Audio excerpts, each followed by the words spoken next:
Well, good evening, everyone. My name is Nicholas Semeta, Chair of the Statutory Public Meeting. I would like to provide you with a safety notice for those of you with us in Council Chambers. In the event of an emergency, please evacuate Council Chambers using the nearest exit staircase. If you require assistance, please see our clerk staff for further assistance. I ask that you please gather outside of City Hall in the Farmers Market parking lot and wait further instructions.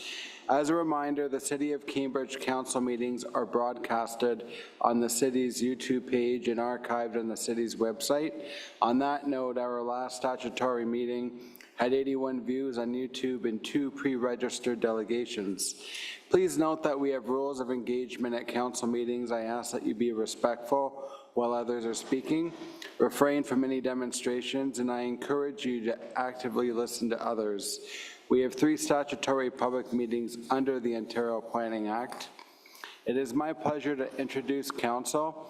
Councillor Sherry, Councillor Kimpson, Councillor Devine, Councillor Earnshaw, Councillor Roberts, Councillor Hamilton sends his regrets, Councillor Cooper, Mayor Jane Leggett.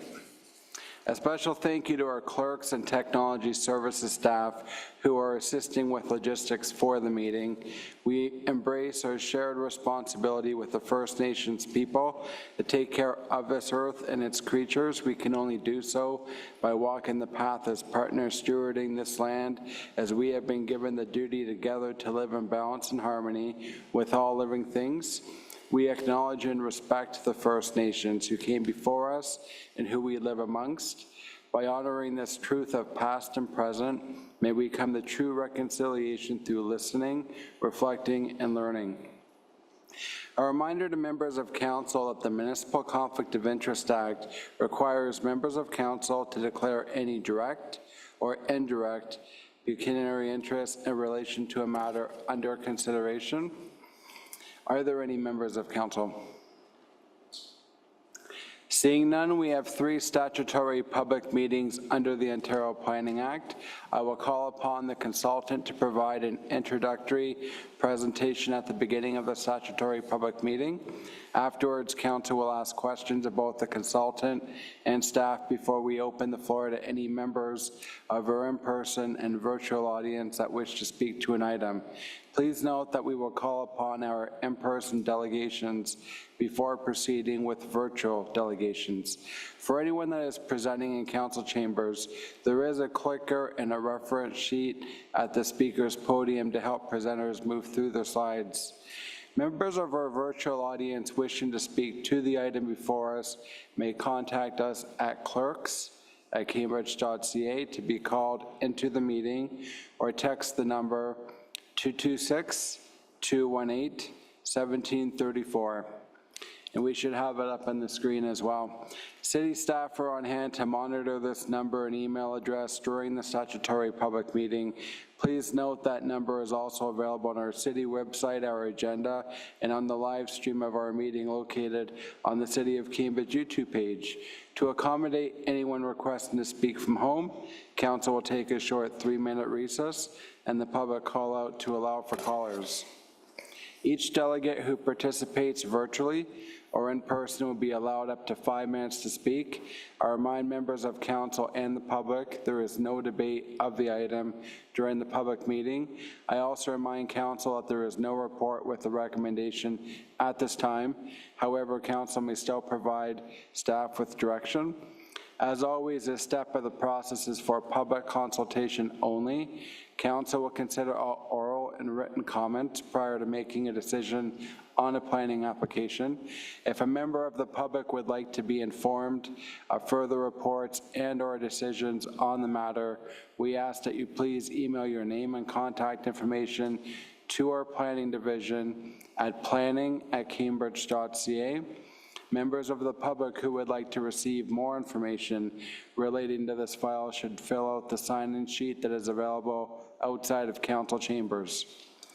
The first statutory public meeting this evening is public meeting, official plan amendment and zoning bylaw amendment, 245 Riverbank Drive. I would like to note that the planner on file for this item is Jacqueline Hanman, and she can be reached out hannemanj@cambridge.ca or extension 4739. We will begin with a presentation from Dan Curry of MHBC Planning. Welcome, Dan.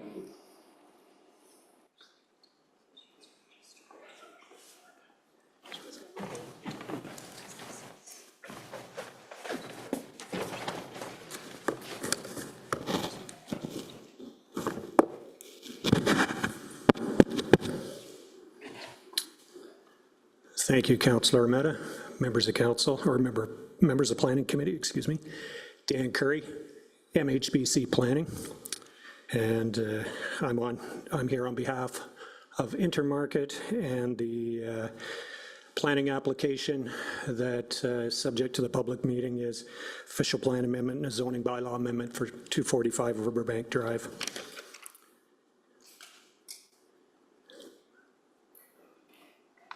Next slide, or do I control the slide? Thank you. And just for a bit of context, the subject site at 245 Riverbank is obviously located on Riverbank Drive in the east side lands, or the north part of Cambridge. The planning for this area of the city has been ongoing for a number of years, for longer than 15 to 20 years. The lands that are shown in purple on this screen are the industrial lands that were first planned and started to develop in 2010. Then since then, the lands north of Allendale, more industrial lands, and then currently the residential parcels that are north of Middle Block are, those planning applications are coming forward. So as I said, the planning has started nearly 20 years ago. And then in particular, in 2016, 2018, both the region and the city initiated the Master Environmental Servicing Plan, the official plan amendments for this part of the city. For this application, the process really started about a year ago with the pre-consultation meeting. I will note the resident meeting that's identified on June 10th, that actually hasn't taken place. That my clients were proposing to do that. I guess that meeting is going to be scheduled after this public meeting. So there's just a change to that part of the process. The amendments that are proposed are an official plan amendment to redesignate the lands from rural residential. These lands were originally, like most part of the east side lands, agricultural lands within the city. And that's now changed. They're part of the urban area. And the proposal is to redesignate to low, medium density residential and to rezone from rural residential 2 and agricultural to RM3. It's important to note that there isn't a specific concept or development application in terms of the detailed development of the lands.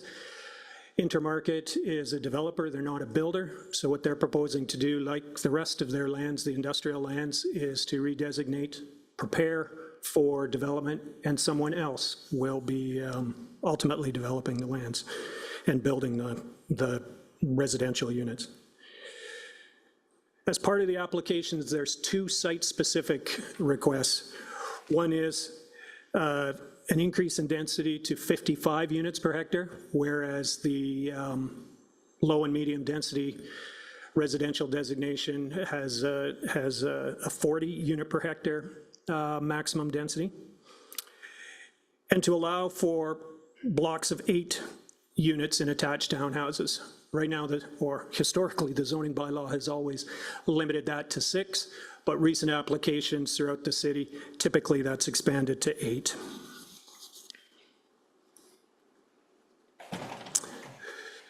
So the planning framework that's in place, the regional official plan map is the one on the top right-hand corner. The urban area boundary is denoted by the purple and white dashed line. The subject lands are really underneath the lower red asterisk. They're within the urban boundary.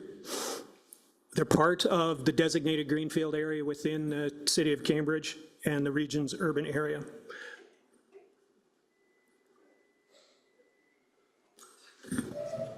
Just pause for a moment, I guess. Everything's okay, Mr. Chair, I think? Just starting back up, but we're all right to proceed?